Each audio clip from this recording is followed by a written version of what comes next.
Olá a todas e a todos. Hoje vamos falar sobre as funções da linguagem, que é um conteúdo muito fácil, mas que cai bastante no Enem.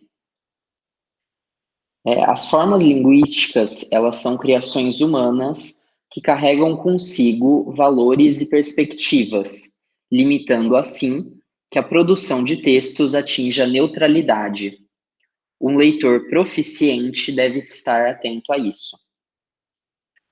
Bom, a gente tem sempre, durante o ato comunicativo, um emissor, que vai emitir uma mensagem destinada a um receptor, um referente, que é um tema, um assunto a que o emissor se refere, a mensagem, que é o texto, o código, ele pode ser tanto verbal e não verbal, e por fim, para que ocorra a comunicação entre o emissor e o receptor, é imprescindível que haja um canal de comunicação.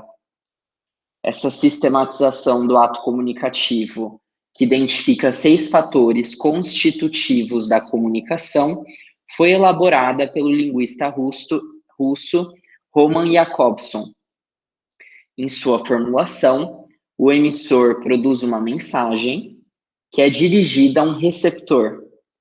Essa mensagem se refere a um contexto, que é o seu referente, o seu assunto, e se torna acessível ao receptor à medida que ocorre um contato entre os interlocutores, ou seja, o canal da comunicação, e um código compartilhado por eles.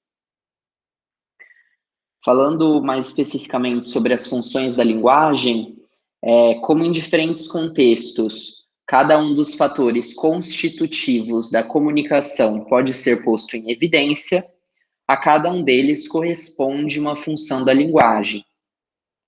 Então, em suma, cada função pode ser assim caracterizada. Quando a comunicação ela está centrada no emissor, em seus valores e opiniões pessoais, a gente tem um caso de função emotiva ou expressiva. Quando se valoriza o receptor e há uma tentativa de convencê-lo de atuar sobre o seu julgamento, trata-se de um caso de função conativa ou apelativa. Quando a ênfase recai sobre o referente, sobre a transmissão objetiva de uma informação, há a função referencial, que já foi chamada de informativa, cognitiva ou denotativa. Quando se dá uma atenção especial ao modo de apresentar a mensagem, ocorre a função poética. Quando se destaca o canal de comunicação, existe a função fática. E, por fim, quando se constrói uma mensagem que questiona o próprio código, a linguagem está sendo usada como função metalinguística. É importante ressaltar que nenhuma dessas funções aparece isolada num texto.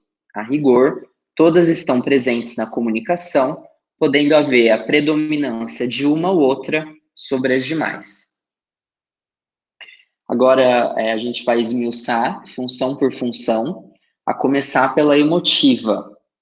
A comunicação centrada no emissor, ela caracteriza o que chamamos de função emotiva ou expressiva da linguagem. Nesse poema chamado Cogito, escrito por Torquato Neto, o eu lírico ele fala de si mesmo, uma espécie de autorretrato. Esse texto tem, portanto, uma função, que é a de revelar o eu que fala. O elemento da comunicação que ganha destaque é o emissor, ou o enunciador, e a função de linguagem que predomina é a emotiva. Como podemos notar, há marcas gramaticais que são típicas dessa função, como o uso de pronomes e verbos em primeira pessoa, além de palavras que criam um efeito de subjetividade, como adjetivo indecente. Por se tratar de um poema, que é um gênero textual em que a forma assumida pela mensagem é essencial, é correto identificar ainda um destaque à função poética, de que trataremos em detalhe mais adiante. É comum que em um mesmo texto possamos reconhecer mais de uma função da linguagem. Nesse cartaz, que parodia a convocação para o alistamento na Primeira Guerra, a Anistia Internacional busca influenciar governo e opinião pública para combater a pena de morte nos Estados Unidos. Ao símbolo nacional, né, que é o tio Sam, sobrepõe-se a imagem de uma caveira, e abaixo dele lê-se a seguinte frase, em tradução livre: basta de pena de morte nos Estados Unidos.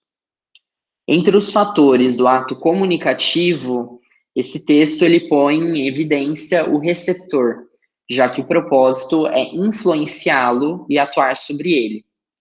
Trata-se de uma manifestação da linguagem em sua função conativa ou apelativa. Quando o propósito primordial do enunciador é informar, coloca-se o referente em evidência, evitando as marcas de pessoalidade. Nesse parágrafo, a linguagem é utilizada para criar efeito de objetividade.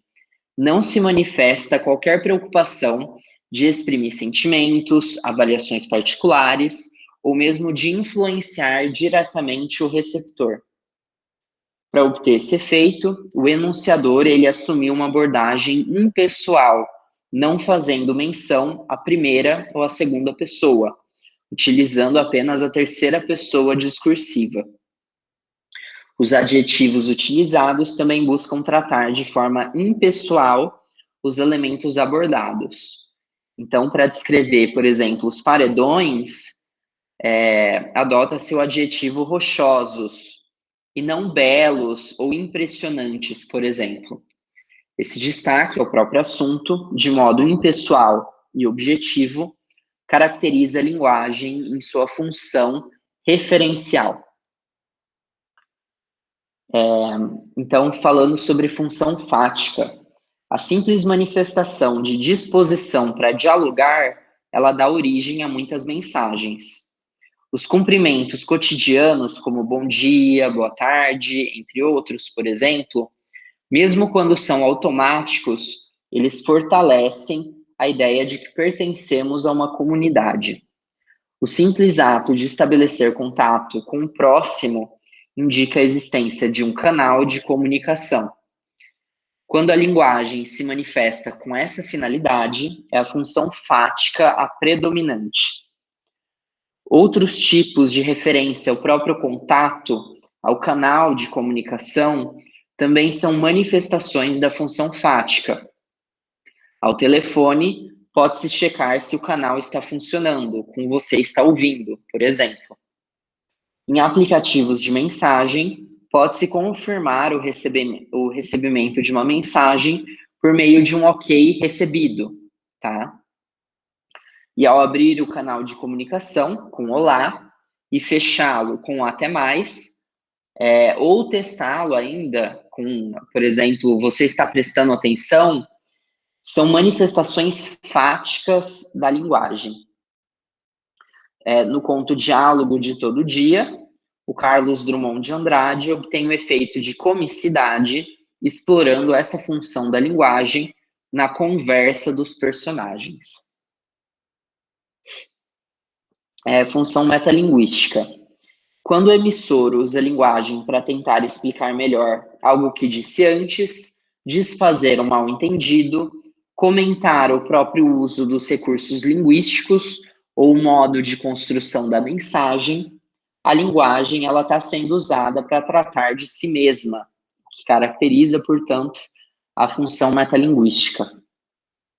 Além desses usos cotidianos, textos técnicos, como os dicionários e as gramáticas, né, mas também artísticos, por exemplo, um poema em que o eu lírico discorre sobre a própria poesia, ou um romance em que o narrador se refere à narrativa, podem manifestar essa função da linguagem, a chamada função metalinguística. Nos gêneros não verbais e nos multimodais, pode se manifestar, a metalinguagem, ela pode se manifestar de distintas formas. Pinturas que tratam o ato de pintar, filmes que abordam a produção de um filme, por exemplo, no gênero conhecido como making of, fotografias que retratam o ato de fotografar, tal como as selfies, e entre outros. Em todos esses casos, o código utilizado é posto em evidência, ou seja, a própria linguagem é abordada pela mensagem. O jogo de sentidos, de sonoridade e de ritmo produzidos com as palavras, seja por diversão, seja para encantar o receptor, são exemplos de que a linguagem ela pode ser fonte de prazer estético. Nesse caso, importa mais o modo de dizer do que aquilo que se diz. Ou, em outros termos, a maneira de arquitetar o texto é usada para enriquecer seu plano de conteúdo. E é isso que define a função poética. Então, a função poética, né, ela trabalha muito com a mensagem, ela valoriza muito tal elemento da comunicação. E um exemplo em que predomina a função poética, ele já foi fornecido no slide sobre função emotiva.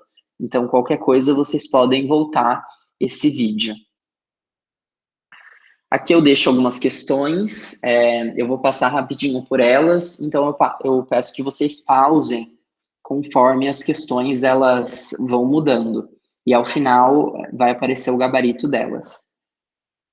Então, a questão 1 do Enem 2019, a segunda aplicação, ou PPL.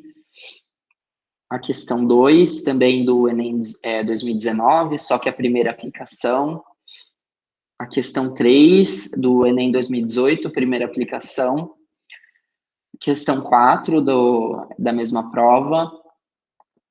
A questão 5, a segunda aplicação do Enem 2018, ou PPL. Questão 6, Enem 2017, primeira aplicação. Questão 7, da mesma prova.